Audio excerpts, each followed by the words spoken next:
L'épisode d'aujourd'hui est présenté par Vidence, propulsé par Cofomo. Selon des données récentes, seulement 1% des entreprises atteignent aujourd'hui un niveau de maturité suffisant pour déployer avec succès l'intelligence artificielle. Et c'est pour combler cet écart que Vidence a créé Lucia, un outil d'évaluation qui mesure la maturité IA sur 5 axes clés. En quelques minutes, Lucia permet de savoir où vous en êtes, par où commencer et comment progresser efficacement pour transformer vos initiatives IA en véritable levier de performance. Complétez votre évaluation dès maintenant sur vidence.ai/Lucia.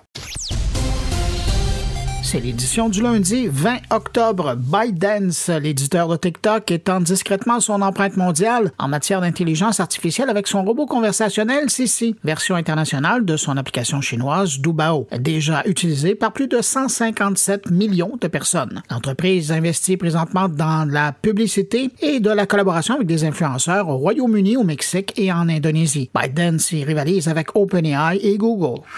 Une étude menée par 2 chercheurs de l'Université du Massachusetts révèle que les plans de cours générés par l'IA manquent d'efficacité et de profondeur. En analysant plus de 300 plans produits par ChatGPT, Gemini et Copilot pour l'enseignement de l'éducation civique, les chercheurs ont constaté que 90% des activités favorisent uniquement la mémorisation et la récitation, sans stimuler la réflexion critique. De plus, seuls 6% intègrent des contenus multiculturels, ignorant ainsi les contributions de groupes marginalisés.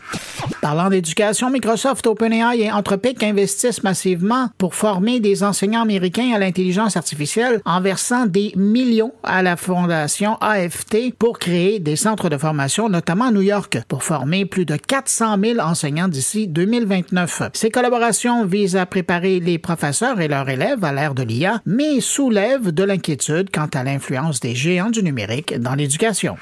L'expression « vibe working » s'impose de plus en plus dans les bureaux. Elle désigne une façon de travailler avec l'intelligence artificielle, que ce soit pour vibe coder, vibe écrire ou vibe checker. Microsoft a même lancé un mode de travail vibe dans Word et Excel où l'IA génère et ajuste texte ou tableau à la volée. Le concept qui séduit les jeunes professionnels suscite tout de même des critiques. Il banaliserait le travail et masquerait les compétences nécessaires pour maîtriser ces outils. Et puis en terminant, les ingénieurs d'Apple auraient exprimé leur inquiétude sur les performances de la nouvelle version de Siri intégrée à iOS 26.4, attendue pour le printemps 2026. Les tests internes montrent que l'assistant vocal n'est pas encore à la hauteur. 2 versions seraient à l'essai présentement, l'une basée sur des modèles locaux, l'autre sur Google Gemini, mais en interne, les résultats laissent encore à désirer. À demain!